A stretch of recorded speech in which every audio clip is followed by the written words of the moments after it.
자사주 소각 의무화가 대선 공약으로 등장한 가운데 국내에서 가장 자사주 보유 비중이 높은 상장사는 신영증권인 것으로 나타났습니다.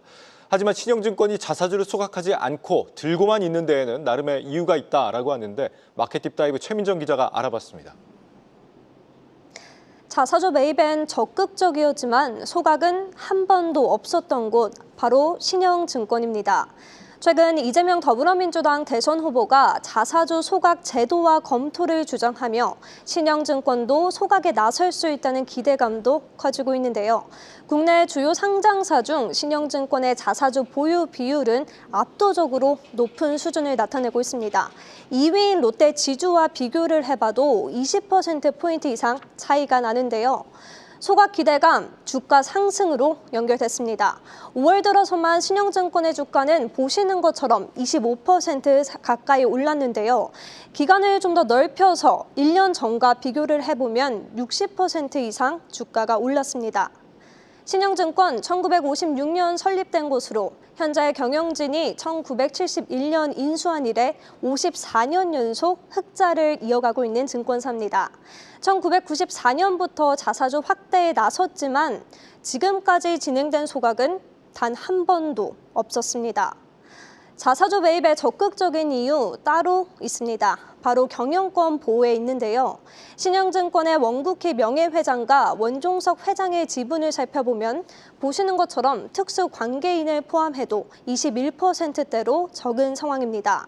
이 자사주는 읽을 건이 없지만 유통 주식 수를 줄여서 오너 일가의 실질적인 지배력을 높일 수 있습니다. 작년만 해도 자사주 비중 36%대였는데요.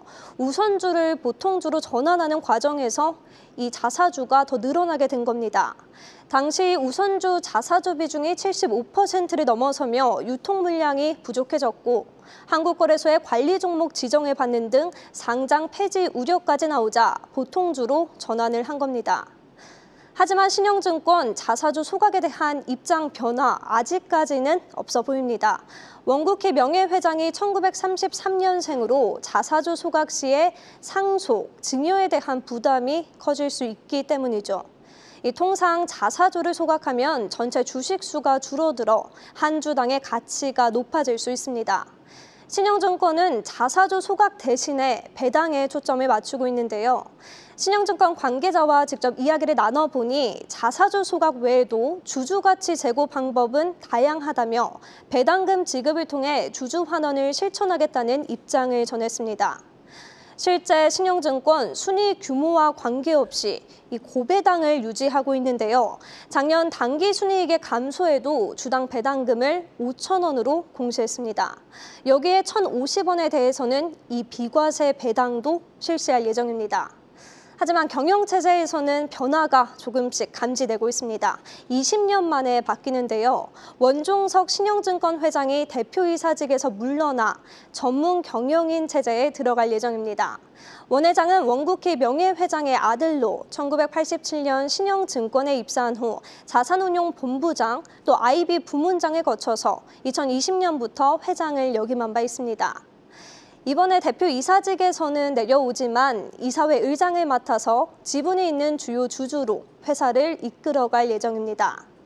7월부터 시행되는 책무구조도 영향을 받은 것으로 풀이가 되는데요. 이 책무구조도란 금융사 임원이 담당하는 직책별로 책임을 분리한 문서로 금융감독원은 대표이사의 이사회 의장 겸직이 견제와 균형의 원리가 원활히 작동되지 않을 우려가 있다고 지적한 바 있습니다. 신영증권이 전문 경영인 체제에 이어 자사주 소각까지 진행할지 신영증권의 다음 행보에 관심이 모아집니다. 지금까지 마켓 딥다이브였습니다.